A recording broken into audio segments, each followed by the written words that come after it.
Can you think of a restaurant that you always walk past or drive past every time you see it? You think to yourself, I want to go there. I want to go there someday, maybe for my birthday or something. It's got to be a special occasion because look at this restaurant. It looks expensive. It looks like a place where you will only go once a year or something like that.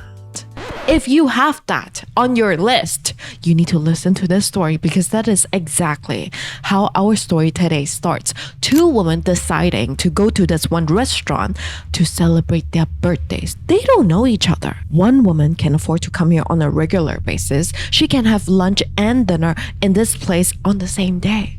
Her wrists is decorated with a gold bracelet, and you know what I'm talking about. She's here with a group of friends, and they are all likely wearing one or more of the same gold bracelet too. She's also here with her husband. Another woman thought about coming here for months. She finally decided to come here because her late grandmother left her some money, so she thought that she would indulge herself a little bit. She also studied the restaurant's menu ahead of time because she didn't want to embarrass herself asking too many questions in this posh restaurant. She's here with her husband as well. They met when she was 14. She resents him. That evening, this woman approaches the woman with the gold bracelet, and the first thing that she says is, "Hi, I'm your birthday twin." And this would be the title of their Netflix documentary that will go viral a year from now because two people will die and another will be on the run for the rest of their lives because of this one coincidence. So what exactly happened within that 1 year? Which woman will be the killer and who are the victims and why? You don't even know each other. Why did they do it? What is the motive here? This is the story of None of This Is True by Lisa Jewell. I read this last year and let me tell you, this is a story that I think about at least once a month because everyone talks about this story. This book is so popular and this story is so haunting, scary, horrifying. And let me tell you, once I tell you the story, once it's in your brain, you will never forget it.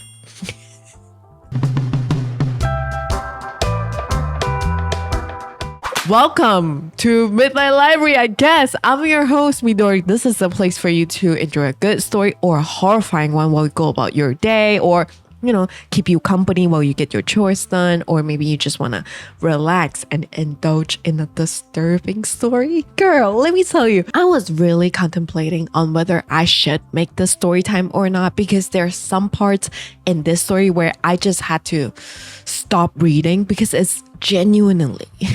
I can't even say the word, gut-wrenching. Please note that this story, while it's fiction, it does carry a content warning and you can find the specific details on the publisher's website. I'll link the book below if you would like to grab a copy, a listen, or you just want to read along with me. With that said, let's get right into it. The woman with the gold bracelet is called Alix Summer. Alix, Alix Summer. She's a public figure. She's a very famous podcaster. She's an award-winning podcaster. Alix Summer, she's got blonde hair that flows like liquid. She got skin that is like glass. And just one look at her, you know she got money. And she used that money to take care of herself. Alix's birthday twin is called Josie Fair. Josie Fair is the complete opposite of Alix Summers. Josie is a tailor part-time and she's a housewife full-time. Josie Fair's got wavy hair, eyes like mine, so it's like black. She's your plain Jane. You really need to sit down and look at her to realize her beauty. That is Josie Fair. But one look at Josie, you would notice that she only wears denim. Josie will stack denim on denim, and there's a reason for this. When I do tell you, you are going to think that, wow, actually the reason is very simple and straightforward, but at the same time, hello? It's very disturbing. Now, I want you to picture Rosamund Pike as Alix Summer, the rich and famous podcaster. Picture Elizabeth Moss as Josie Fair, the tailor, the housewife who loves jeans. With that, let me take you back to the day that they met in the restaurant. It's Josie's 45th birthday. She is sitting inside a gastropub with people that are too young, with food prices on the menu that are a little bit, too high. Josie walked past this gastropub 100 times, but today, this year, for her birthday, she decided that she was not going to celebrate her birthday with takeaway and a bottle of wine at home. She decided to celebrate here with her husband, Walter. Walter looks so uncomfortable being here. The fact is, they are not used to this environment at all. But tonight, they got something to celebrate. They got a nice spot in this beautiful restaurant. Why not? Josie tells the waiter, grab us some champagne. And that's when she sees Alix for the very first time. Alix is walking in with an entourage behind her. Alix is wearing a sleeve that says Birthday Queen. And then she tells the waiter, Alix Summers, table for 14. The waiter leads them to a table that is already decorated with birthday stuff and 3 buckets of ice. Inside there are 2 champagne bottles each. Alix and her group is all you can hear in this freaking restaurant. They are like, no, I sit here. I don't want to sit next to my husband. Hello, you sit here. No, you sit here. You sit next to me. Josie keeps looking and she sees a red-haired man next to Alix. He looks like he's her husband or something, just based off his behavior. He's grabbing Alix's bags, balloons, tying the balloons behind her chair. How old do you think she is? Josie asked Walter.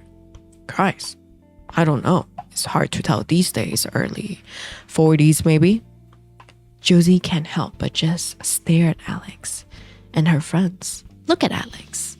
She's smiling a smile that is so warm and her teeth so big for some reason. This book is like, you got big teeth. But look at Alix, so happy, genuinely. And look at her friends, so loud, so entitled, so irritating. It's nothing much. I know you said you didn't want anything, but I don't believe you. Walter says as he passes a small gift to Josie. Josie opens it. It's a Ted Baker perfume. It probably cost Walter a little bit of money considering that he doesn't work anymore. He's retired. Walter is not what he was when they met. He's so old now. His hair is almost gone. His eyesight, his hearing. Josie can't even remember when Walter was her age. So Josie looks at him. She smiles. She thanks Walter and kisses him on the cheek. Then Josie looks back at Alix. Look at Alix. She's also opening gifts and she's like, thank you for this. Thank you. Everything that she's thanking her friends for probably costs more than this perfume, but Josie nudges Walter. Look. She's 45. I'm 45. We are birthday twins. Josie feels a connection towards Alix. She can't explain it, but this connection feels very strong. At the same time, this connection is accompanied with a sense of grief. Like, look at her. Look at me. Look at her life. Look at my life. It feels like Josie was wrong about everything in her life and she feels like she's running out of time to make her life right again. The moment that she sees Alix stands up to go to the toilet, Josie bolts up from her chair and she starts walking the same way. When she sees Alix in the toilet alone, Josie introduces herself. Hi, I'm your birthday twin. Oh, is it your birthday too today? Yes, I'm 45 today. Oh, wow. Me too. Happy birthday. Do you know what time you were born? God, no idea. Were you born here? Yes, I was born in St. Mary's. You? St. Mary's too. All Alix has to say to that is, wow, that's spooky, because you can't deny it. If someone came up to you and tell you, oh my God, we are birthday twins, it might be weird. Maybe just like, oh my God, like it's my birthday too. Alix is nervous. She's clutching onto her necklace and Josie sees she's clutching onto a golden bumblebee. Josie opens her mouth. Maybe she wants to make her feel better. She wants to continue this conversation because of the connection, but the door flies open. Alix's sister walks in. Alix introduces Josie to her sister as, this lady is my birthday twin. But almost as soon as the introduction is done, this interaction is over. Josie is just standing there between two people, Alix and her sister, as they're talking, as you know how awkward that is. But it seems to Josie that Alix doesn't feel the same way. Does she not feel the connection between them? That night, Alix gets home around 1 a.m. All she remembers after drinking for 6 hours is that, okay, number one, too many drinks. Number two, my birthday twin staring at me from her table the entire night. And my husband also noticing that my birthday twin was staring at me. So Alix tells her husband, yeah, that woman who was staring, she came to the toilet and told me that it was her birthday too. That was probably why she was staring. And she was also born in the same hospital. Funny, I always thought that I was meant to be one of two. Maybe my mom forgot the other one in the hospital. Maybe it was her. Alix's husband asks as he gets himself a refill. That's highly unlikely, Alix. You are gorgeous, and she is. Alix really dislikes this part about her husband, Nathan. Nathan degrades women to just how they look. Nothing else matters, okay? It makes him sound shallow and misogynistic. But the thing is, Alix does not tell her husband that. Alix is a journalist, a podcaster, and she talks about women survivors. Women come on her podcast to tell her story. This is how she won an award for her podcast. Alix always felt like her relationship with her husband has always been a list of pros and cons. He cares about me. Tick. He talks about women like that. Cross. He pays for my everything. He tells me that my money is your money. Tick. He sometimes stay out all night and he drink and he does not come home. Cross. Alix has the perfect house, the perfect career, the perfect capable husband, the perfect kids, perfect everything from the outside. But it feels like inside, Alix is just trying to figure out she really loves her husband or not. Do they have a future together or not? Alix tells her husband, Nathan, I thought she was very beautiful. But what I'm really trying to say is, it's weird, isn't it? The idea of two people being born in the same place at the same time. Nathan could not care less. He brushes it off and he tries to make a move on Alix. She's not feeling it. She heads to sleep, and the next morning, Nathan is not in bed. So Nathan and Alix, they have two kids, okay? Eliza and Leon. Eliza is the older daughter and Leon their son. I believe they are both in school. They're 9 to 11, somewhere around there, okay? They have no idea where Nathan is, where their dad is.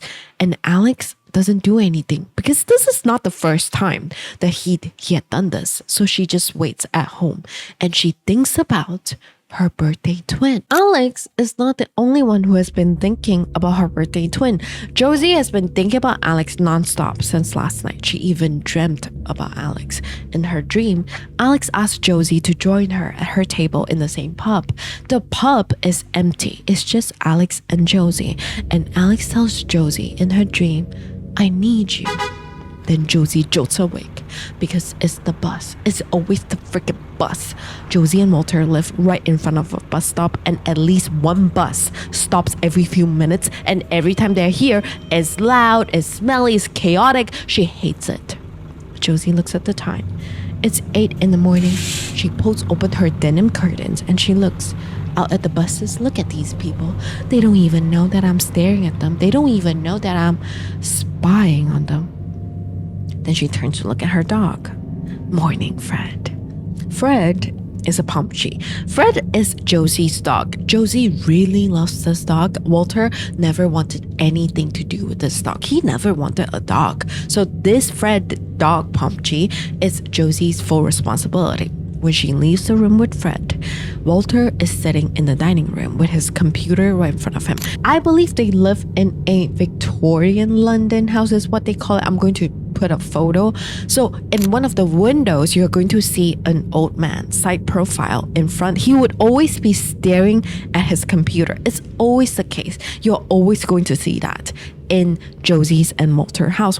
This is Walter's spot, all right? So he's always sitting here in the dining table with his computer right in front of him. Josie greets Walter and then she goes and makes herself a cup of tea. Then she takes out her phone and she starts Googling Alix Summers. Alix Summers has 8,000 followers on Twitter and Instagram. Her bio says mom, journal, feminist, professional busybody, nosy Parker failed yoga fanatic, Queen's Park dweller and lover. Below the bio is a link. She clicks on it. All Woman Podcast by Alix Summers. Then Josie clicks into one episode. What are you listening to? Walter asks. Just a podcast, it's that woman from the pub last night. My birthday twin, her name is Alix. She's a podcaster. Walter doesn't ask any more questions, so Josie continues with the podcast.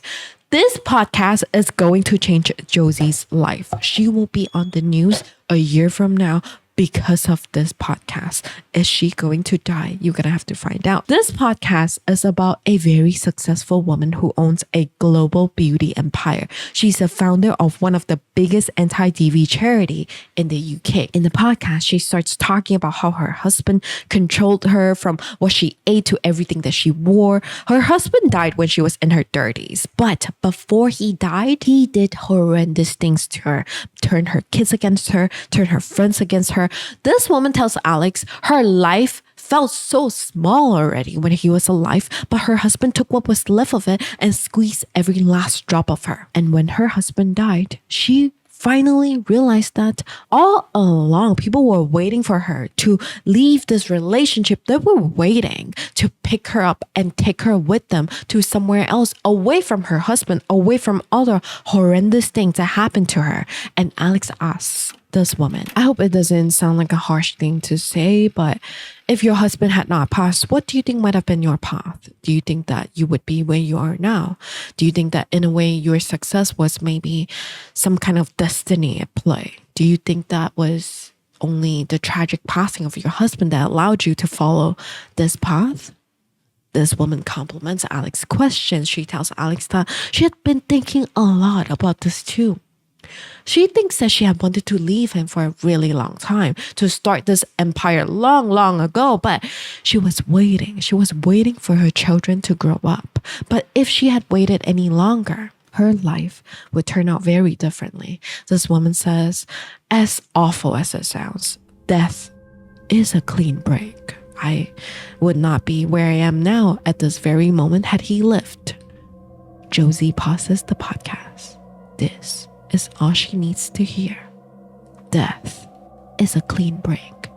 She looks up at Walter, then she looks down at her phone, and she continues the rest of the podcast. By the end of this episode, Josie feels like she has lived, like this woman's words has fully soaked into her skin, into her bloodstream, right into her bones. Like, this is where she belongs. She relates to these women. Then Josie pulls up Alix's Instagram. She sees 2 red-haired kids, Alix's kids and Alix's husband, the really red-haired man, tall man that she saw in the restaurant. That is her husband. She clicks into the post and she sees on the caption that says, 15 years since you came into my life. It hasn't always been easy, but it's always been you and me. Josie could never imagine posting something like this. Her and Walter on Instagram. She has always been a lurker. She never posts, never comments, never likes, only looks. Swipes. Josie goes back to Alix's podcast. That week alone, Josie consumes about the entire season of All Women's podcast by Alix Summer. She listened to so many stories from different women, them talking about fighting illness, bad men, poverty, war, mental illness, tragedy. These strong and successful women talking about losing themselves, losing children, losing body parts, autonomy. Like, these women are beaten, humiliated, and oppressed, and yet all of them rise up and they find their goals that they didn't know they had.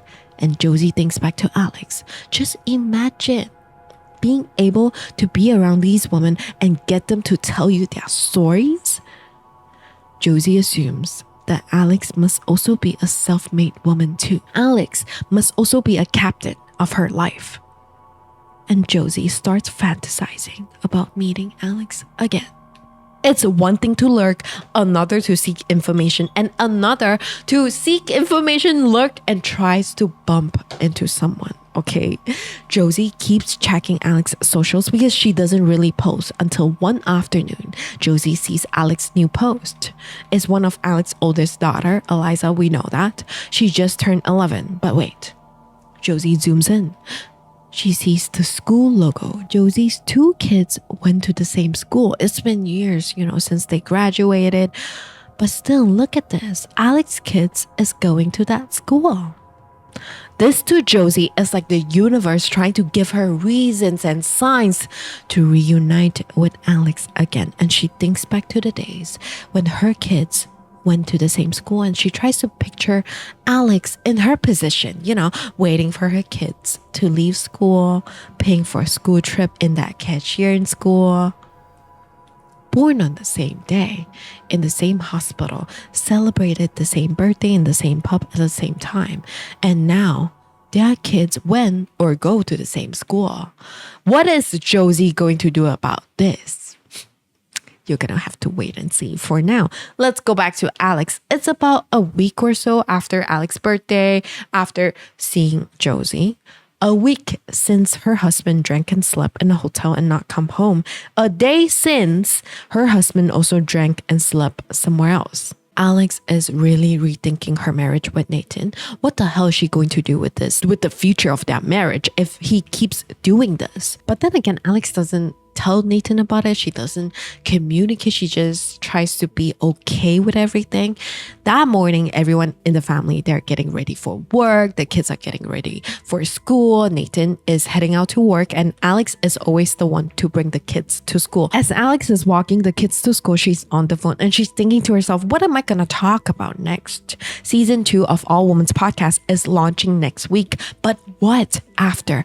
Alix has not felt inspired in a long time, and she wants to do something new, something different. But what? She's really stressed out, but she's walking the kids to school. A few minutes later, they are at school. Alix says goodbye to the kids. She turns around and she sees Josie, although Alix only remembers her as a birthday twin. Oh, hello. I think you're the woman from the pub. My birthday twin. Josie tries to look surprised, but Alix can tell it's very fake. But Josie says, oh, hello. That's why I thought you look familiar.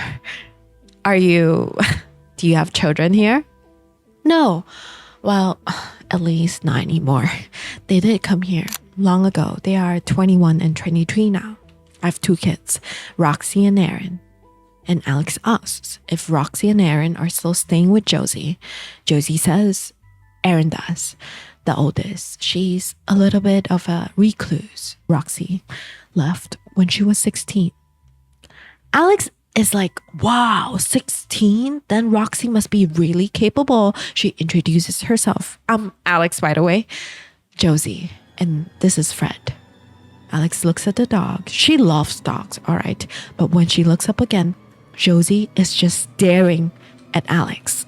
Alix feels uncomfortable. Then Josie breaks into a smile. Anyway, I think I better get on. Nice to see you again, Josie. There's just something that I would like to talk to you about, actually, Alix. If you have got a minute, nothing really that important, just something with us, being birthday twins. That's all. Josie smiles. Alix tries to smile back. I'm so sorry, Josie. I can't now. Maybe another time? Tomorrow? No, not tomorrow. Wednesday? Oh God, Josie. I'm so very sorry, but I'm busy pretty much the whole week. And just as Alix turns to leave again, Josie reaches out. Please, it would just mean a lot to me. Let me ask you that right now. Would you agree to see Josie with everything that I've told you? Would you? Let me know in the comments. Alix agrees to see Josie tomorrow in Josie's tailor shop. It doesn't belong to her. She works there. Josie is like, yes, okay, it will not take any longer than a few minutes, I promise. What is it? What is it that you want to talk to me about?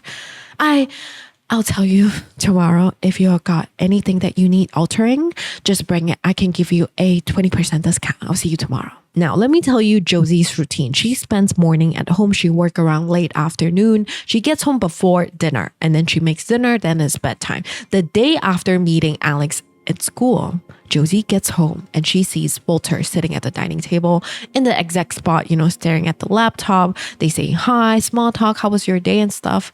Then Josie has to go make dinner. To get from the door to the kitchen, she needs to pass Erin's room, her oldest daughter's room, the only daughter that is living with them. Erin's door is shut as always. Josie never goes in. She always tells herself, I'll go in. I will go in tomorrow. She always tries to listen to everything that is going on in the room. All she can hear is Erin's gaming chair squeaking, Erin's controller clicking, but Erin doesn't speak. Never. She's 23 now.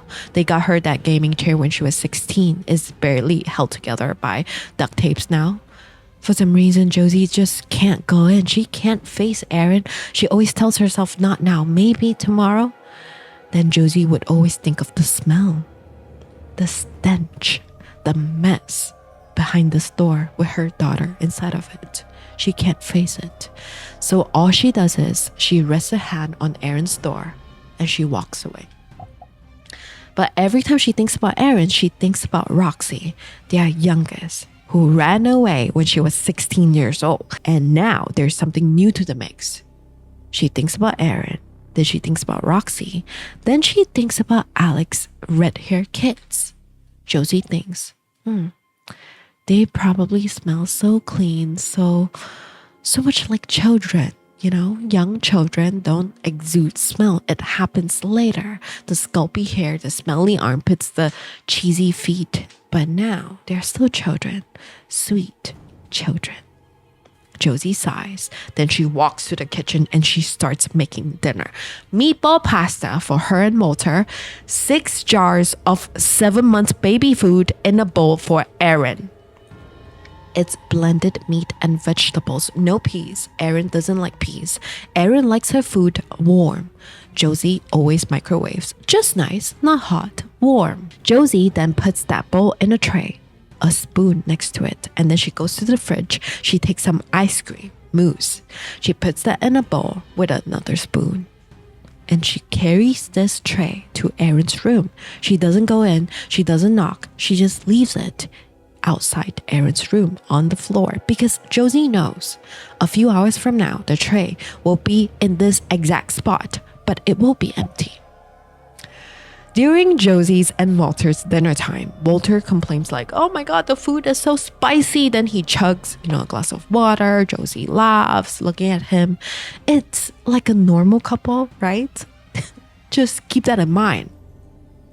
Then they get ready for bed. While walking to her bedroom, Josie sees Erin's empty tray. Erin had her dinner already. Josie picks it up and she starts getting ready for bed too. Walter is in the toilet when Josie gets to their bedroom. Josie just looks at Walter and Josie thinks to herself, since when did he get so old? Then around 11 p.m., Josie turns off her bedside light and she says, good night, Walter. She turns to her side and she pretends to sleep. Walter does the same thing, he turns off the light, he pretends to sleep. About 30 minutes after, Walter would always get up and leave their bedroom. Then Josie would stretches out on their bed. She knows that she has the bed to herself for the rest of the night. Let me tell you, when I read this for the first time, my mind was spinning. I was like, what the hell's happening? Why is your kid eating baby food? Is your kid even alive? Hello? What do you mean your husband, your old husband, leaves his bed at 11:30? For what?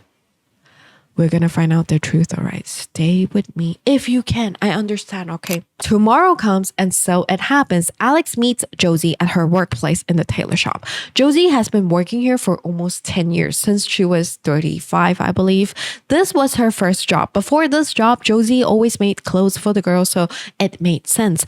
But in a way, she felt like she had no choice but to take up this job. Josie left school when she was 16 because she got pregnant. She took care of the girls. And, her husband, she didn't want a job that was public facing. So here she is, 10 years later, headphones in, listening to Heart FM when Alix walks in. Alix got close with her, for tailoring 20% discount. The moment that Josie sees Alix, she brightens up. She helps Alix. She starts, measuring everything. It's strange, to think that you just met the woman a few days ago. She says that she wants to talk to you. You didn't want to talk to her. And now you are in her workplace. Somehow her fingers are brushing against your skin. Is that okay? Josie asks as she pins Alix's dress to her waist. And Josie could smell Alix. The smell. She smells like dust and body spray. Alix nods. It's perfect. So what was it that you wanted to talk to me about? Josie quickly looks around and she says, I saw that you are a podcaster. I'm not a stalker or anything. I listened to some of your episodes and I think it's so inspiring. These women, they have been through so much. They're so incredible. And I hope that it doesn't sound strange, but I wondered, have you ever thought about doing a podcast about someone who is about to change their life rather than someone who already has? Oh, no, actually, I haven't, but I can see how that could be interesting. Yes, that's what I thought. You could follow someone's progress as they break through their barriers and achieve their goals as they are doing it. Absolutely, but I think the problem is that people often don't realize that their lives are changing for the better until after the event. That's not true. Listen, Alix, it's happening to me. It's happening to me right now. I've been living the same lives for 30 years. 30 years I've been married to my husband. Nothing has ever changed. I've been wearing the same clothes, hairstyle, and I've been having the same conversations at the same time. I've sat on the same side of the same sofa every single night for the last 30 years, Alix. And the things that have happened to me, Alix, bad things, Alix, really, really bad things. My marriage, my husband, he's very complicated. And our family life has been quite traumatic at times. And I don't know, just listening to your podcast and hearing these amazing women. And I want to break free from the past. I'm 45, Alix. It's time for me to change everything. And I'm not asking you to help me, Alix. You want me to tell your story? Yes, that's exactly what I want. Because I know I look quite normal, ordinary, but my story, Alix, is extraordinary and it deserves to be heard. What do you think? Alix wants to say no, no, her guts is telling her no. But the journalist side of her wants to know, what is the story here? So she agrees. I guess that's the reason why you're here, because you want to find out what happens, right? That is exactly how Alix is feeling. Alix has done the drill, interviewing these successful women for way too long. Interviewing them for so long. Alix knows the flow very well.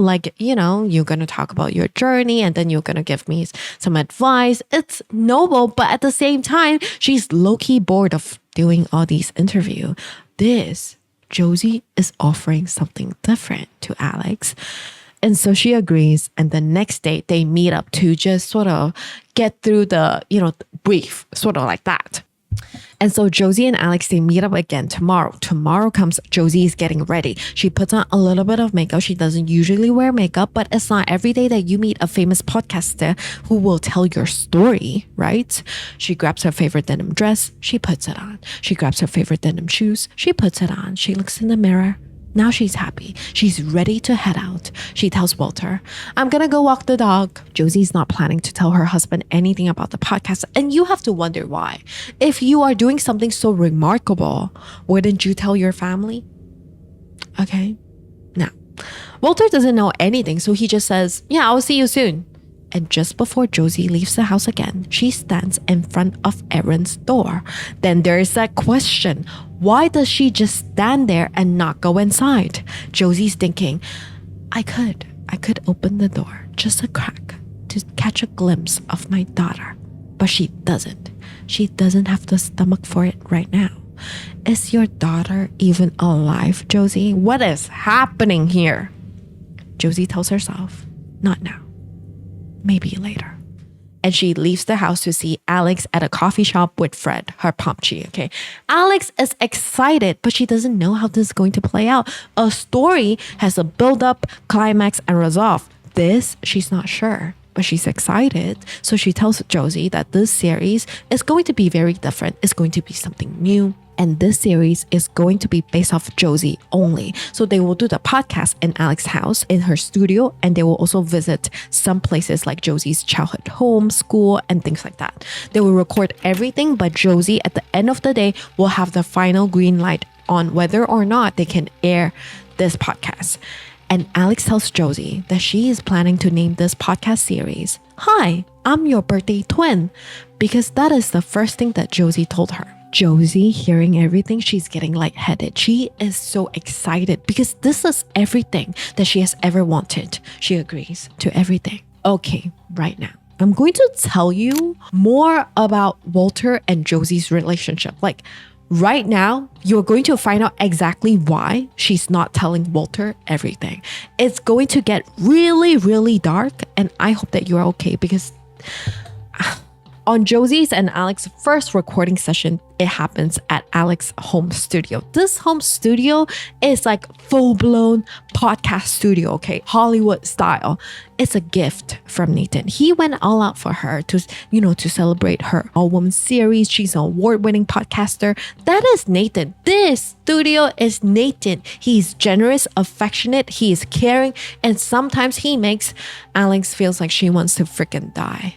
Anyway, Josie's looking at her home and then her studio, her garden.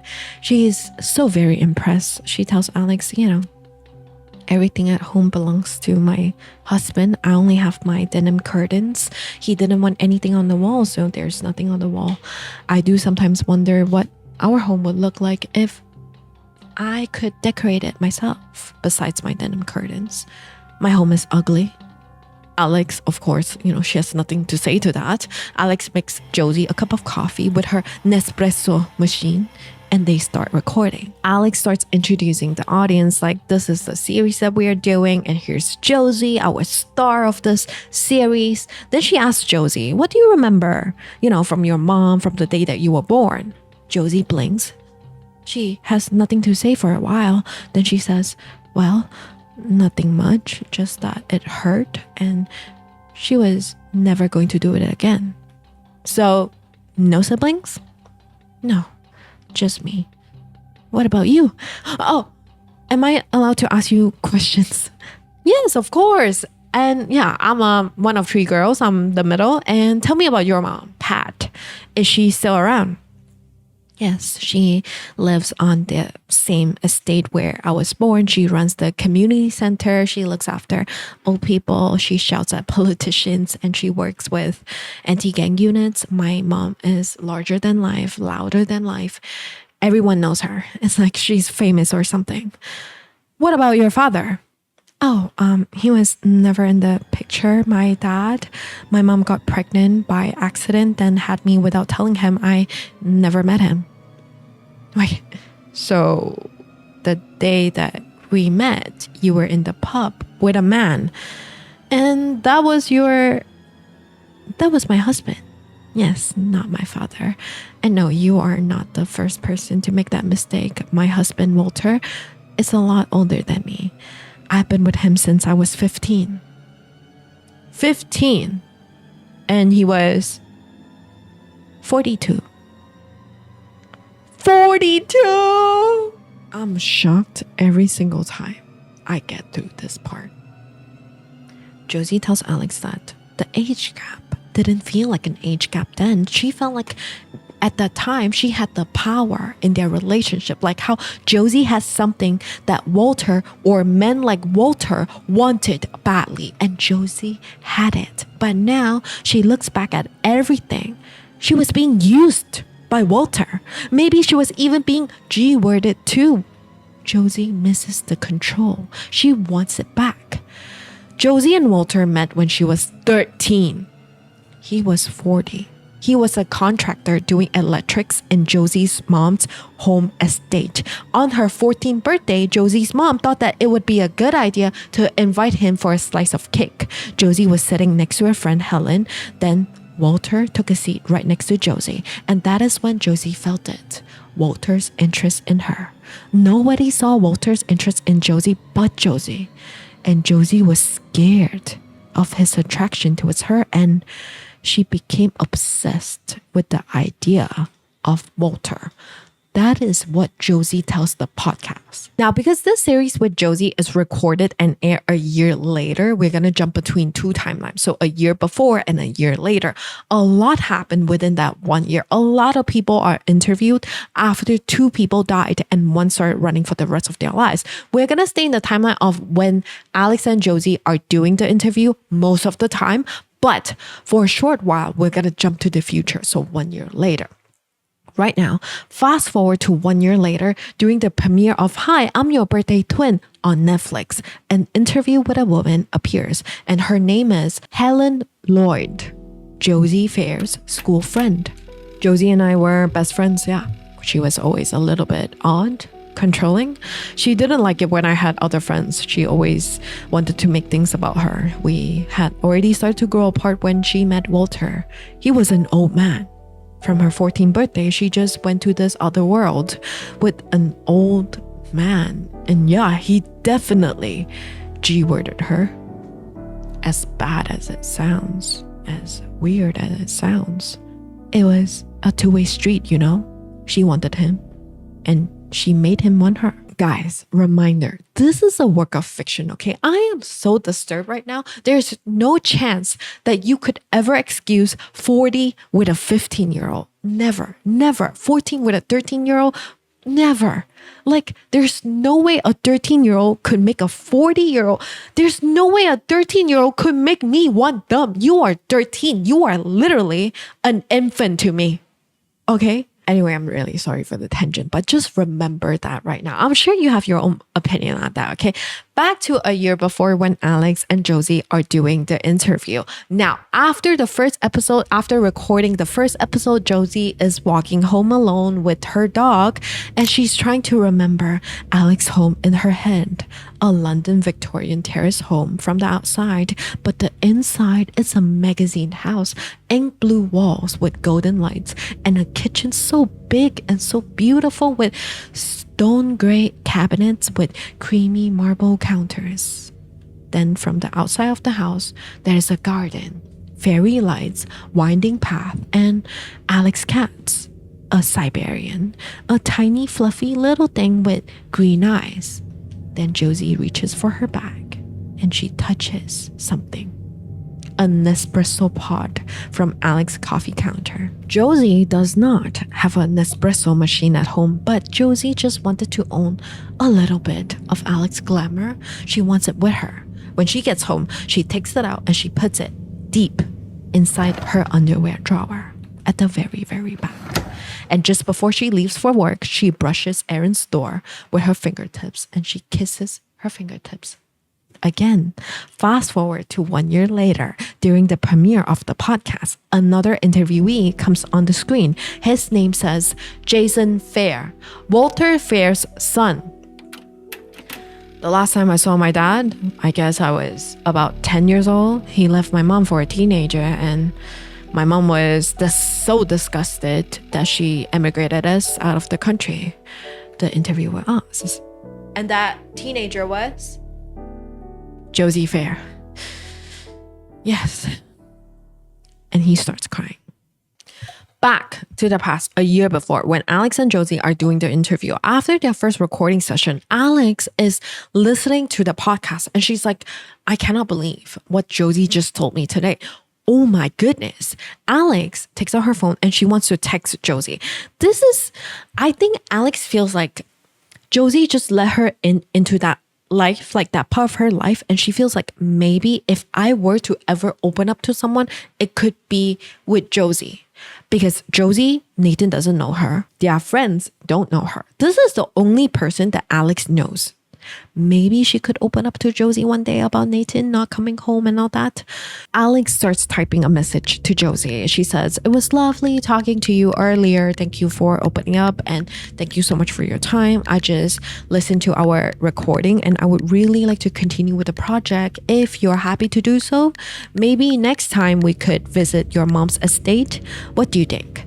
The moment it was sent, Josie sees it. Josie stares at the message. She reads it quickly the first time, then the second time, slowly, word per word.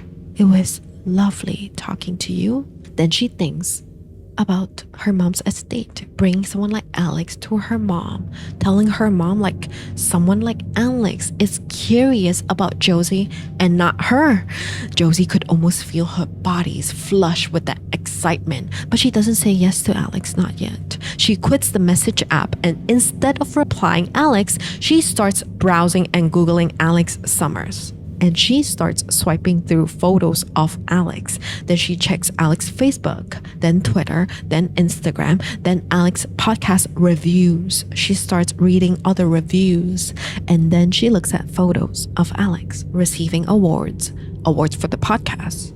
And then she realizes it's been an hour since Alix sent the message and it's way too late. It's 11 p.m. already. Josie decides that she will reply tomorrow. The next day, Alix is walking the kids to school, and that is when she remembers that she has to pay for some sort of museum trips for kids or something. So she approaches the office manager. This office manager has been working here a really, really long time. So she thinks it might be a good idea to ask her about Josie's kids. They get to talking and she asks, "Oh, by the way, I just started talking to one of the moms whose kids used to be at the school, Roxy and Aaron Fair." The manager goes from bubbly to, "Oh, yeah, I do remember. I remember Roxy and Aaron. They were a strange family. Roxy was wild. We had to suspend her a few times, but Aaron was the sweetest thing. She was very quiet. I think she has some issues. Like Aaron might also be on the autism spectrum, but as far as I can remember, it was not statemented. And I remember one time, Aaron came in with a broken arm. And there was all this talk about how she fell out of bed. But one day she told her friend that it was Roxy who broke her arm. Then the social service was involved. The parents were livid. That was the only time that I met their father. Big man, big temper. And the mother. It was odd. She just stood there and let everything happen with a blank look on her face. Then sometime later, they took Roxy out of school. They said that she was homeschooled until secondary school. I always wonder what happened to them. You're friends with the mom now, right? Are you? Well, I wouldn't say friends. Acquaintances? Oh, and the girls? Have you met them? I would love to know what happened to them, what they're doing now. I never had a good feeling for either of them, you know? Alix doesn't have answer for this manager, so she just nods and she smiles. Like, Alix hasn't even met the girls. She just hears about the girls and not a lot about the girls. Keep in mind that they are doing this podcast literally days after meeting each other. Today, Alix and Josie are not meeting to do the podcast because it's a weekend. Josie makes breakfast for herself and Walter. She makes a roast on Sundays. So today's Sunday, she's making a roast. Given what we know, you can already imagine how they're like when they have dinner or like lunch or breakfast when they dine together. They don't talk. They just look at the surrounding. They look at the street. When they are done, Josie takes the leftover and she blends the roast for Aaron. Then Josie gets ready to leave to walk the dog. But always before she leaves the house, she just stands there right in front of Aaron's room and she asks herself, do I go in now or do I go in tomorrow? Josie knows that she has to go in sometime because of the smell. She has to go in and clean. Walter said that it's not so bad. But even standing right here, she could smell the stench. She can't. Not today. So Josie walks herself to Alix's house. It's the weekend. Alix does not schedule anything for the weekend considering this is her full-time job. And Josie knows that she cannot let Alix see her right now, lingering around her house on a Sunday when they are not recording. But Josie just needs a little bit more of Alix. Alix's life is Josie's feel. Without Alix, how is she going to face Walter? How is she going to face Aaron? How is she going to think about Roxy? So Josie just stands in the distance and she stares into Alix's home. She's trying to memorize the interior. And the thing is, Josie has already been inside. And then she hears people laughing and talking from the distance. And she turns and she sees Alix and her sisters. And then Alix shouts, "We are back!" And then Nathan opens the door. She doesn't know it's Nathan yet, but she knows that it's a red hair tall man, opens the door, and everything goes quiet when the door closes. But it doesn't stop in Josie's head, you know. She can almost picture it. Them sitting down, grabbing a bottle of wine, pouring it, drinking it at the garden, and Josie wants it more than anything right now. Then Josie turns and she starts walking past Alix's home. As she's walking past Alix's home, she runs her fingers through Alix's walls and she plucks one of the flowers off Alix's walls. And the whole way home, she just keeps pulling at the flower, but everything is still pulling in her palm. For their next episode of the podcast, Josie and Alix is meeting in Josie's mom estate where Josie grew up. And that is also when Josie met Walter for the very first time. Josie's mom is called Pat. Pat, like one look at her, you know she takes care of herself. She's got like dyed brown hair, black framed glasses, bright summer dress with strappy heels. She takes care of herself. And she's also like very different from Josie. She's very welcoming. She's very loud. She's like, welcome, welcome. I got like juice. I got pastries for you. And Josie was right. You know, Pat is very impressed by Alix. You know, Alix's podcast, she listened to some of the episodes. But somehow, when Pat is talking to Alix, the conversation is always about Pat. Like she would compliment Alix, like, you know, the work that you're doing is so noble. But I would have a career to talk to you about, but I devoted all my life to this estate. Not that I get paid for it. I do it for love. Didn't ask, but she continues. So my first question for you is, Alix, why Josie? Alix looks at Josie. Josie is making tea for them. Okay, her back is turned to them. Then she remembers Josie telling her to not tell her mom exactly why they're doing this podcast. So Alix just tells Pat like, yeah, you know, we're like birthday twin. I thought that it would be fun to talk about that. Pat goes along with it and she starts talking, but whenever she talks, she's always talking about herself. And from what she's talking about, Alix can tell that this woman, Josie's mom, hates Josie. She hates that she was pregnant because she had her whole life planned and she was, you know, doing a degree. She had to drop out because of Josie. She even tells Alix that she tries not to think about the day that she gave birth. And throughout the whole pregnancy, she was drinking and smoking. She was like, I didn't even look pregnant. I was like size 10 when the contraction came. I pretend that it was not happening. Josie is listening to everything, although she's still making tea at this point, but everybody knows that she's listening. Alix can tell that Josie grew up with a raging narcissist, and no child of a narcissist ever makes it out into the world unscathed. Then the tour came, you know.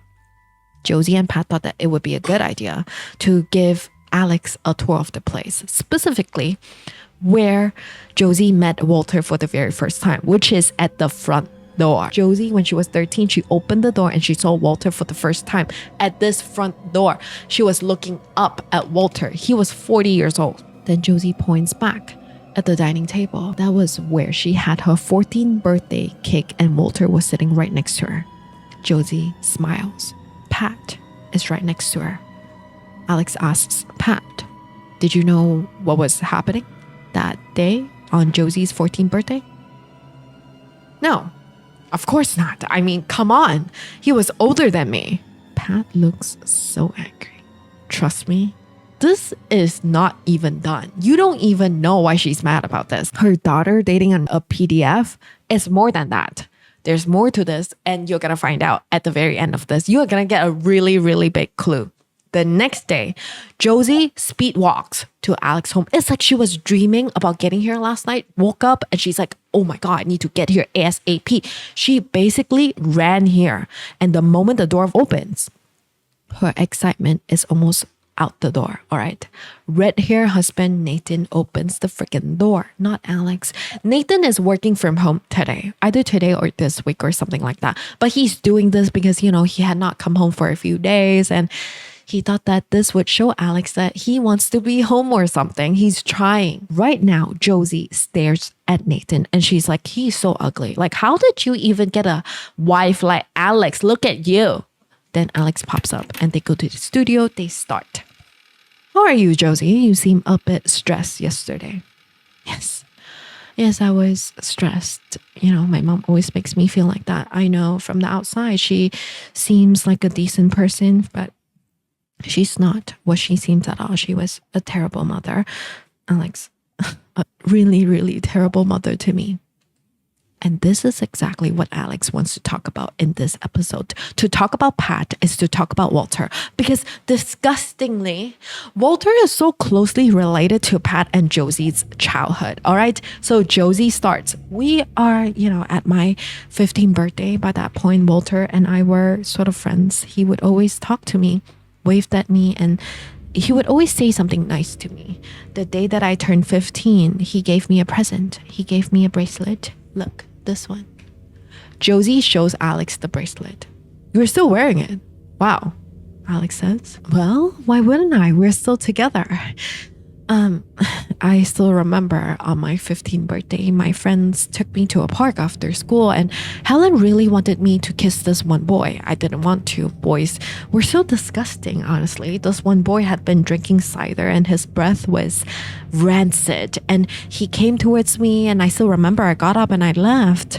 I went home and I told my mom about it and all my mom said was to make more of an effort with my friends. And I argued that I do make an effort, but I don't want to kiss boys. And then she asked what I want to do with my life. And I said I didn't know.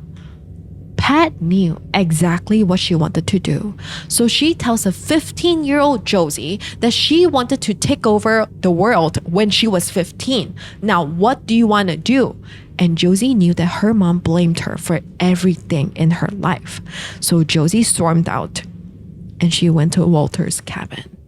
And Josie tells Alix, I was just going to thank him for the bracelet, but I knew what was going to happen. I felt powerful then. And then he took me to a pub. I sat in a pub with a 42-year-old man, and he poured me a shot of vodka into my lemonade, and he kissed me. And I remember looking down at my hands, at the pen scribbles on my hands from school that day, then at my shoes, and then at my old kickers, with the tags.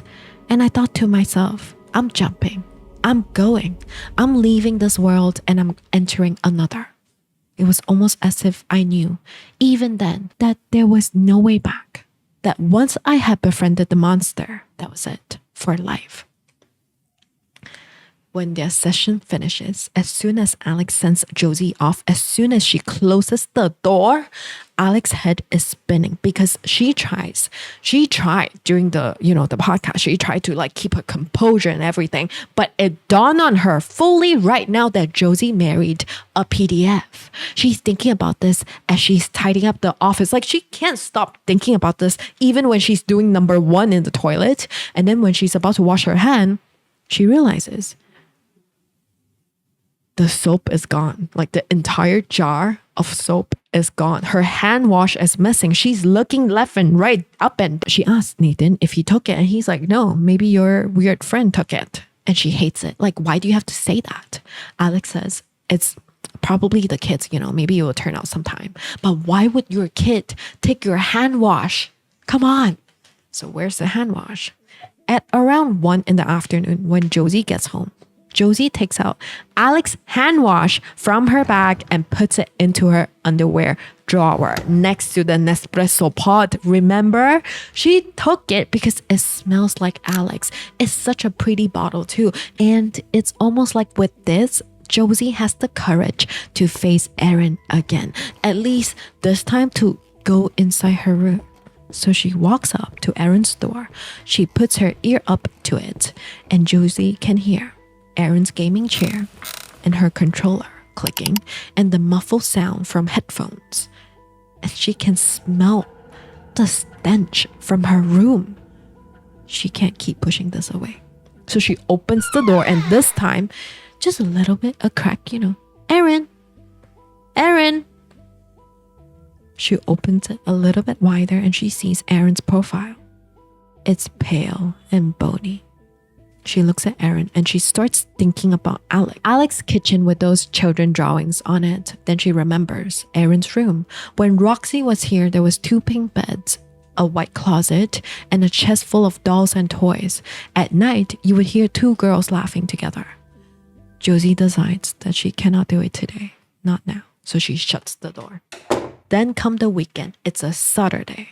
It's pouring out and Alix is walking Eliza, their oldest daughter, to a friend's house for a birthday party. And she sees Josie standing right in front of her.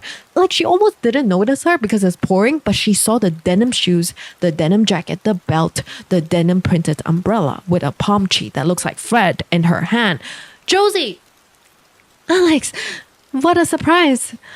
Josie asks why Alix is here. Alix tells her, I gotta bring her to a birthday or something. I'm gonna go there right now. They leave, right? Alix and Eliza leave. A while later, maybe 30 minutes or an hour later, Alix thought that it would be a good idea to leave the birthday party, to leave her daughter there, and she would go home. So she leaves to go home. When she does that, when she's on the way back, Alix sees Josie in the exact same spot. She's still drenched in the rain. Alix approaches her, asks her, "Are you okay? Like, why are you still here?"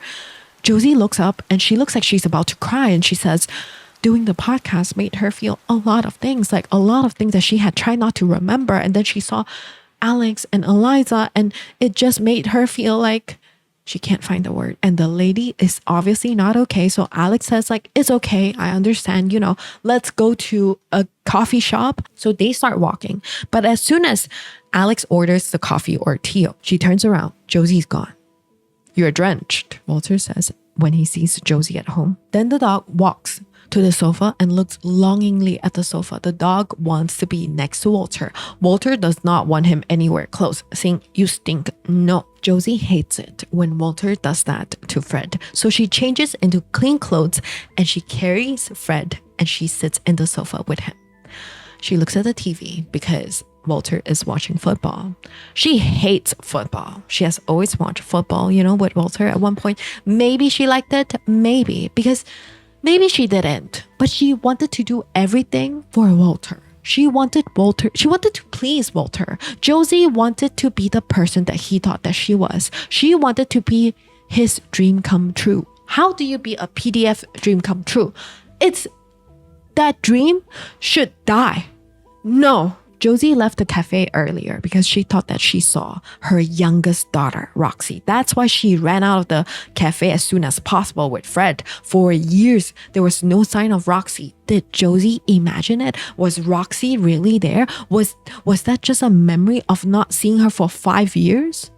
The only way to drown out these thoughts is to listen to Alix's podcast and let Alix's voice wash away all her thoughts. And so Josie does. She opens her phone, she clicks into All Women's Podcast by Alix Summer, and she listens to another episode, which she already consumed before this. What does Walter do now that he has retired? Alix asks on the following week in the studio for another episode of their podcast.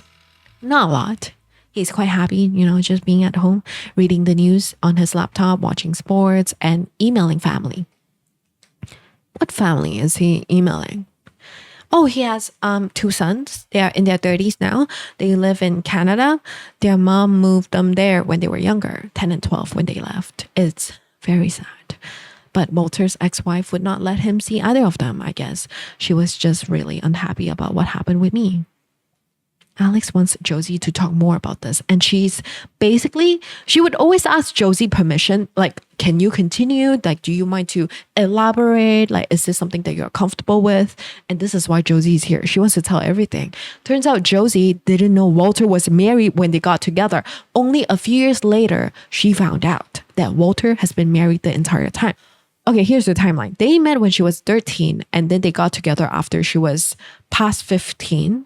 And she didn't know that he was married until she was 18. The reason was that Walter lived away from his family, like his ex and the kids, when they were together. He would always leave to go back like for the weekend or something. Josie had no idea it was because, he went home to his family. But then again, you see, like, that's the thing. He's 40 years old. He knew exactly what he was doing. Josie tells Alix more about Walter. Like when they got together officially, Josie says, he invited me to his apartment when I was 16, a year after our date in the pub. He said we would have pizza and he would give me my present for my 16th birthday. I had never been to his apartment before that. We always met in public before that. We had kissed and I knew that he wanted more from me, and I made it very clear that when it did happen, it had to be perfect. So he had champagne, music, and he drew the curtains and he lit a candle and he gave me an engagement ring and he asked me to marry him. And I said yes, of course. I said yes. And then 12 hours after I turned 16 and he took mine. A 16-year-old of perfect is... You are a 40-year-old. You know what a perfect means. If another 40-year-old tell you, a 40-year-old, I want it to be perfect, it's going to be more than this. It's gotta be, you have to have your shit together. You know what I mean? Okay, let's continue with Alix. Alix asks, I've noticed that most things that you wear are made of denim. Can you talk more about that? Do you have a story or a theory about your love for denim? I think I always liked it because it was practical, easy, but having a denim jacket is one thing. In my bedroom, I actually have denim curtains. Josie tells Alix that, and Alix already knows because one day she drove Josie home and she saw the denim curtains through the window. She also saw Walter for the second time and she was so surprised by how old he looks. If you do the math, Walter is 70 years old and she's 45. Josie continues. So clearly there is something going on. And I think it's got something to do with Walter. And early days of our relationship, I was wearing a denim jacket the first time that I went out with him. And throughout the first couple of years, I would wear the same jacket. And it became almost a part of our love affair. It's always there at the back of a chair or hanging off my shoulders. He would sometimes put it on me like I'm a princess or something. And I remember one time he picked it up and cuddled it and sniffed it. And he said something really cheesy like, the jacket is you, it's just you. But he made the jacket sound so powerful and important, and it made me feel like the jacket was lucky. It brought us together. But after that, I think I always made sure that I was wearing something denim because I wanted Walter's feelings towards me to last forever. Alix is physically stunned. She doesn't know what to say. She does this for a living and she doesn't know what to say. I believe you brought some photos for us today, you and Walter, when you were both younger. Shall we look at that? And so Josie pulls out an envelope full of photos. Walter at 42 looks like 30 something. Okay, the first photo, he's wearing hoodie, jeans, baseball cap, and he's looking down at Josie in her denim jacket and baggy jeans. Disgusting. The second photo, Josie is sitting on his lap and they are both smiling. I believe Josie's head is like leaning on his shoulder or something. The thing is, in these photos, Walter is not the Walter right now. He had huge forearms, he had eyes that were so blue, he was attractive. And Alix thinks to herself, if she saw him like this, she would also think that he is attractive. And it makes Alix feel so sick that she feels this way. It makes her feel sick to know that she is looking at a photo of a man who didn't look like a PDF, but he was, and he still is. Alix finds the words and she asks Josie, so if you could go back to 13-year-old Josie before she met Walter, what would you say?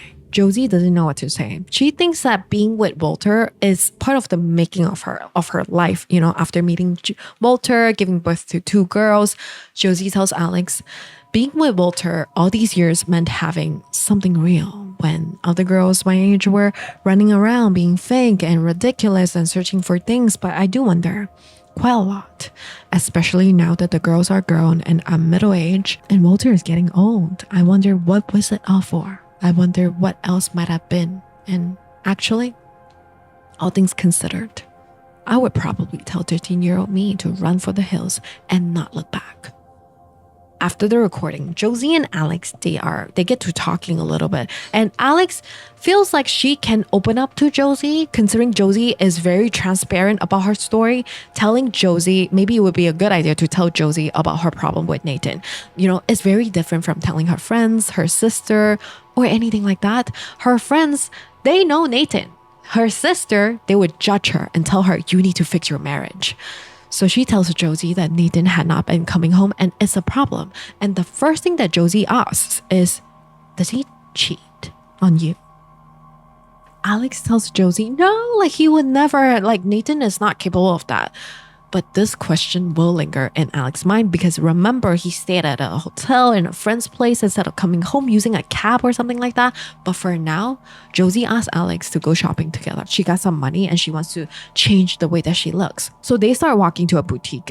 And like the gastropub, she walked past this boutique 1,000 times, but this time she's walking in with Alix. She tries on a few dresses, but she only buy the dresses that were chosen by Alix, all right? They're not denim, they're soft and they're flowy. And when she's trying it on, when she's paying for it, she could feel the happiness like just flowing out of her because Josie can afford this and that she looks so beautiful in this dress and everyone around her are so encouraging. Everyone is smiling and Alix is there with her. When Alix gets home, she hangs the 3 new dresses in her closet and she takes out a bracelet.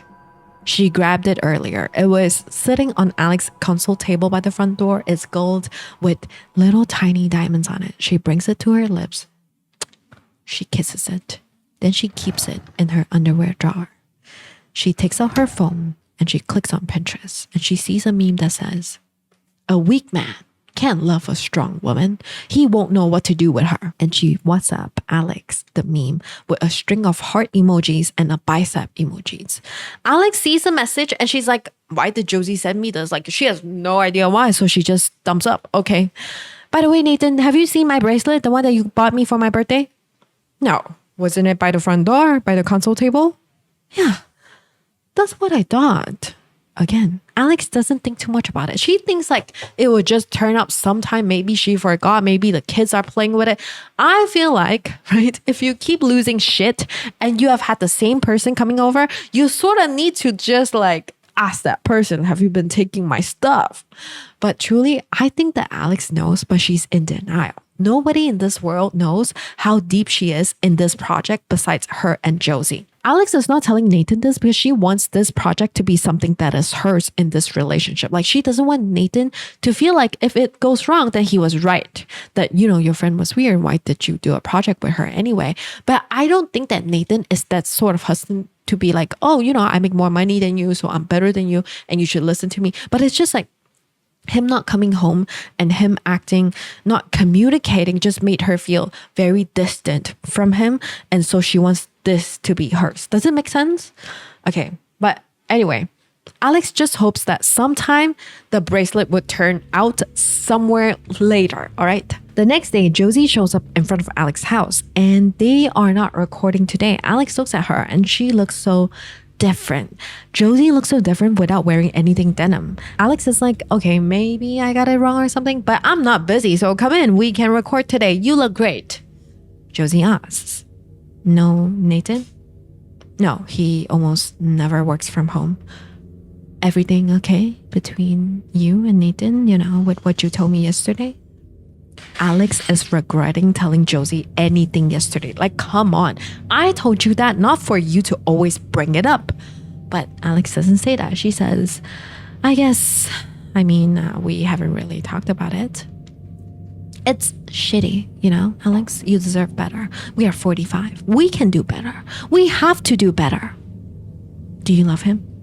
What? Nathan, do you love him?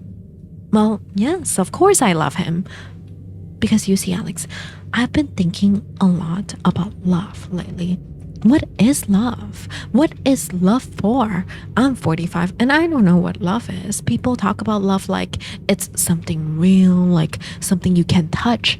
Like when we talk about love, it's like we are all talking about the same thing, but we are not. It's not real. It's not anything. And sometimes I imagine what it would be like if Walter died, to find out, if I really loved him. But if I feel better, then I didn't really love him, right? Alix says nothing. Josie continues. And I have to wonder, what was it all for? All the smartness of everything, all the quietness. And Alix, you don't know it yet. You're still in the middle of it. Your kids, they need you. But after they are gone, then what? Will you still want this? Everything that you have built with Nathan? Would you still want Nathan then? Alix clutches her bumblebee necklace and she tells Josie she's not sure. Because the thing is, Alix sometimes does wonder, maybe life would be easier if I were not at home waiting for my husband to come home.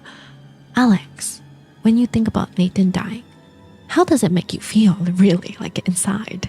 Does it make you feel sad? Or does it make you feel free? No, it doesn't make me feel free. It makes me feel sad. And it's almost like Josie is disappointed by Alix's answers. Oh, anyway, if you are busy today, I will just let you get on about your day. We can record another day. And Alix is like, no, let's just record today since you are already here. That day, they talk about Josie and Walter breaking the news to Pat, Josie's mother. We told my mother on my 18th birthday that we were engaged and I'm going to marry. I told her that I was moving out and my mother just sighed. And she said, you are an adult now. I can't make choices for you, but Josie, I don't like this at all. Then she took hold of my face and it almost hurt. She stared into my eyes and she said, remember, you have choices. Then she let me go and she left the room and I looked at Walter and he at me. Then we left, went to his apartment and I never went home. My life had actually just begun. That was at least what I told myself. It's only now that I see how wrong I was. I was handing myself from one controlling person to another. Fast forward to 1 year later, during the premiere of Hi, I'm Your Birthday Twin. Two people come into view, Tim and Angel Clark. Below them says, current owners of Josie's dogs, Fred. The interviewer asks, tell us how you got Fred. This woman approached us 2 years ago while we were on our honeymoon and she just appeared in front of us and she looked kind of scared. It was really hot that day and she was wearing jacket, glasses. It was like she was trying to cover herself and she told us, please help me. Please take care of my dog. I can't take care of my dog anymore. Please, will you please take him to a rescue center? Please help me. Then she just gave us him in his carrier thing and passed us some food and she said, he's lovely once you get to know him. And she kissed him and she just left. It was the weirdest thing. And of course, we had no idea who she was. It was only a few days after that we saw it was her. That was Josie Fair. Back to the past, Josie is sitting in a cafe. The same cafe that she thought that she saw Roxy in. Sitting alone in a cafe, Josie starts thinking about Nathan. How Nathan goes on benders and how Alix could be so stupid that she let Nathan do that to her. Josie needs Alix to be smarter than her. Josie had always needed people to be smarter than her. Knowing Alix lets Nathan go on benders, not come home, Josie doesn't even know how to feel about Alix anymore.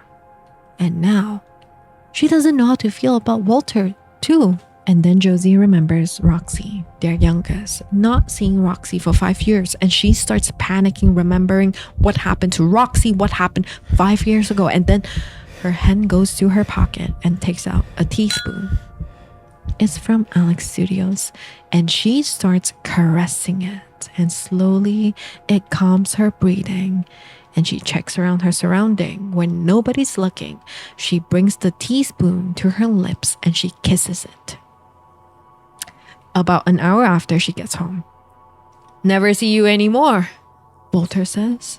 Don't be silly. Of course you do. I was with the school mom earlier, Alix. Alix? Isn't that the name of the woman when we were at the pub? Yes. Why didn't you just say it was Alix instead of school mom that you were hanging out or going out for walks? I don't know. I just thought that you might think that it was weird. Like I would ever think that you are weird. What's that supposed to mean, Walter? Oh, nothing, love. Nothing, obviously. No, Walter. Seriously, what is that supposed to mean? Just say it. I'm not doing this, Josie. I'm not going there. And Josie runs across the room. She lifts her hand and she slaps Walter hard and she screams, I f***ing hate you. I f***ing hate you.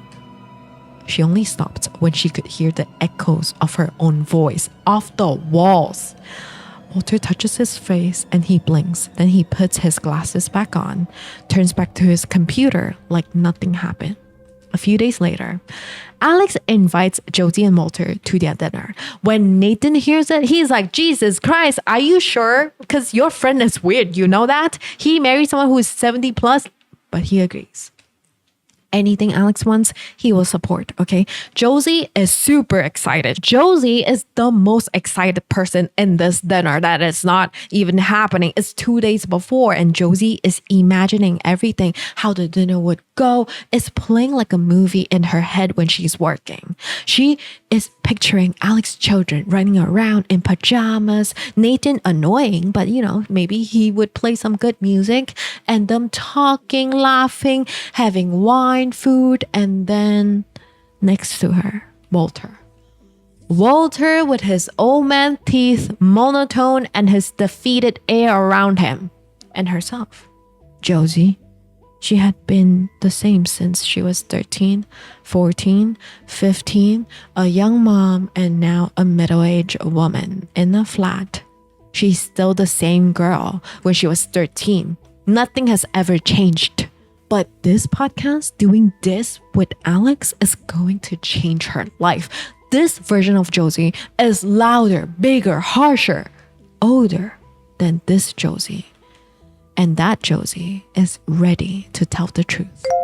Then Josie's phone rings. She sees her phone. It's Alix's name.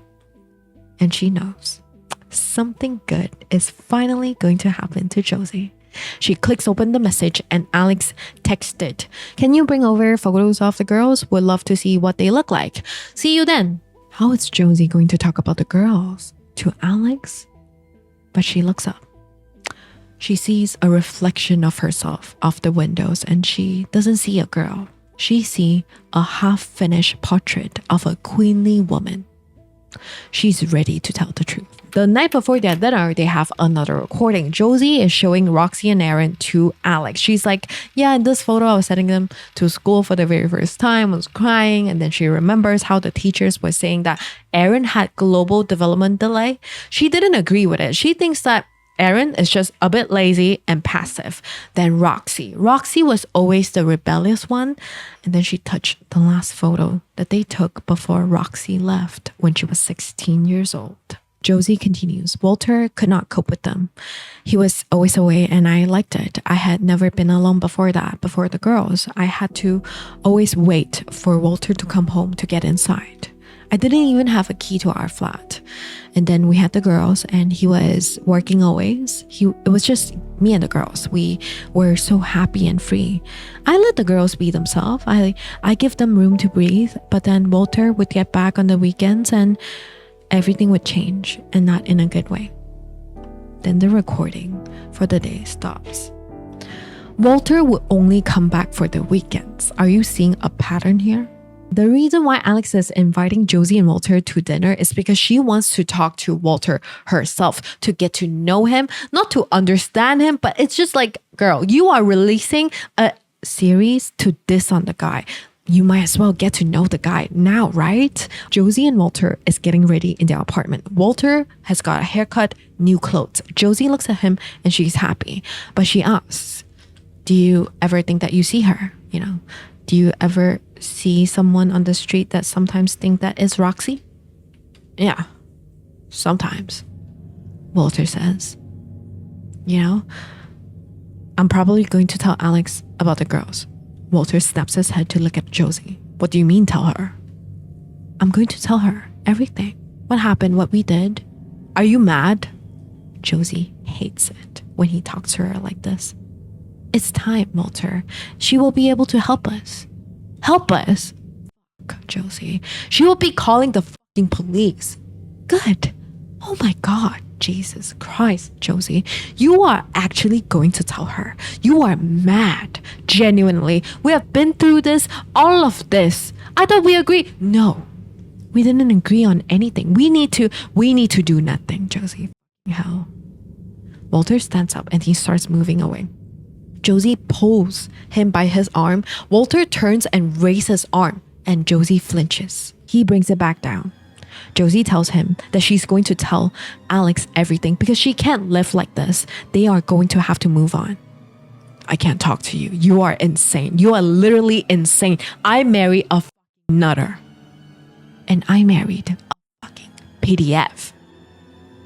I'm sorry. That conversation is finished. Josie walks away and she purees Erin's food. She leaves it at the door and she stops always. She touches the door. She kisses her fingers. But now she feels like Erin has betrayed her. Erin is not on her side anymore. Erin is on Walter's side.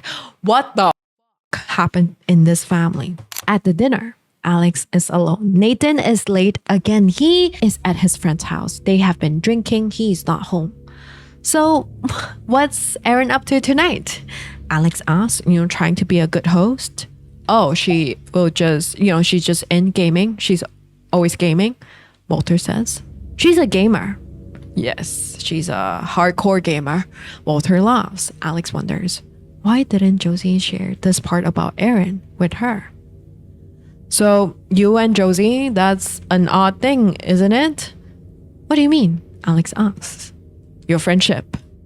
Friendship? I thought you meant the podcast.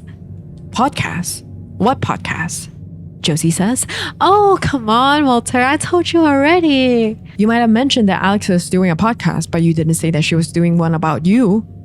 Then Alix gets up because it's getting awkward and she tries to be like, anybody wants wine or anything? I'm going to a kitchen right now. She just wants to call Nathan and she wants Nathan to be here. She's in her house with a PDF and a woman that she doesn't have a good feeling about, and she's alone here with her kid. She dials for Nathan Bestie's number and turns out Nathan is still drinking. And he's like, oh my God, I'm sorry, I forgot. Give me like 30 minutes. I'll be back. Give me 30 minutes. She hangs up, and then she heads back to the table.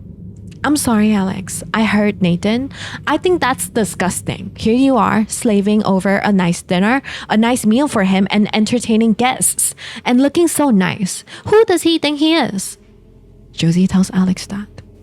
Alix can't help but feel threatened by Josie talking about Nathan like that. Josie, who last Saturday came to this house that she owns with Nathan, went through their trash like they won't notice, like they won't see the Ring camera, thinking that they were never going to know that she was here.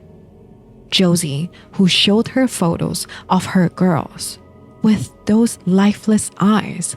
Alix regrets ever letting Josie into her life, but it's too late. They're here. So Alix says, oh, it's no big deal. It's Friday night. Yeah. And Josie asks Alix to give her husband a tour of the studio. Now, I will not trust that woman. If we are going on a tour anywhere we're going around this house, you are coming along. But Josie is like, yeah, no, I'm just gonna stay here. So Alix and Walter, they go to the studio and she's showing him around the studio, right? When they're alone, he tells Alix, I knew Jojo when she was a kid. I was friends with her mom at first. Then Jojo and I started hanging out a little bit and she was too mature for people her age. And I think I was the same. And yeah, one thing led to another. And it turned out somewhere along the line, we have fallen for each other.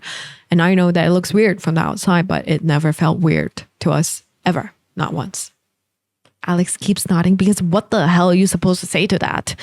Walter continues talking and he tells her that He met his ex when she was in her late 10s. So like she was 19 and he was 29. Walter warns Alix, telling her that Josie might look very simple from the outside, but she's not. Saying that Josie has got a lot going on in her head. Saying that she's not who she makes out to be. Not at all. Jojo's got what you call an elastic relationship with the truth. She, how do I put it? When she doesn't like the reality of things, she finds a reality she prefers. You mean that everything that she told me about herself is untrue? Well, no. I wouldn't go that far, but you can't believe everything that she says. Just keep your wits about you, Alix, and best not to tell her about this conversation. Why not? Just that Josie likes to control things, you know? If she knew that you and I were talking, she would feel like she was losing control of you and of course of the whole situation. And believe me, I know Josie better than anyone. She is a control freak and you don't even realize that you are being controlled until it's too late. When Josie and Walter is about to leave, Nathan is still not home. He did not make it to dinner. Josie whispered just before she leaves to Alix, men. Leon, so Alix's youngest, had been home the entire time. And he tells his mom, while Walter was in there alone with Alix inside the studio, Josie was standing outside. She was listening to everything. And on the way back, of course, Josie's mad. Josie's mad at Nathan. She thought that he ruined everything. Because of Nathan, Alix had not been a good host at all. It was a terrible evening because Alix was distracted by Nathan not being home. You were an embarrassment tonight. You were an embarrassment tonight, Josie tells Walter. Walter ignores her when they're at home. The whole thing, Walter. I want to die. Walter says as he clicks away in his laptop. Then Josie shouts, Walter, I'm talking to you. The whole evening was a disaster. I had been looking forward to this evening and it was horrible. And you just sat there with your stupid beer like everything was below you. You made no effort at all. I had to do all the work. All the work? What work? Listen, Jojo, I don't know what's going on between you and that woman, but she's not your friend. She doesn't even like you. Of course, Alix likes me. No, Jojo, she doesn't like you. She is just trying to get inside that tiny, weird brain of yours and work out what makes you tick. Stop calling me weird. Well, stop being weird. I can't do this anymore. Do what? You. I can't do you, Jojo. What do you think it's like for me, Walter? Living with you? Living like this? I can't do this either. It's killing me. I need someone to know. I have to tell Alix. Walter stares at Josie and he says, you really are stupid, aren't you? You are as stupid as they get. And then all Josie sees is red. The next thing she knows, she's in front of Alix's house. Oh my God, Josie. Oh my God, what happened to you? Alix says as she gets Josie into her house. Josie is covered in blood. Covered in blood. She tells Alix that Walter did that to her. Alix goes, she dabbed Josie's face with a wet cloth. And that's when she sees her lips is swollen and split and there are marks on her cheekbones. Then Josie says, at the back of my head too, I think. And that's when she turns and Alix sees there's a small split in Josie's scalp. And that is where I leave you for part 1. What do you think is their relationship? If you have not read the book, you let me know. And if this is your vibe, girl, remember to subscribe. I'm not going to keep you any longer. If you'd like to check out other Storytime, I'll link it right here. If you would like part 2, let me know in the comments below, all right?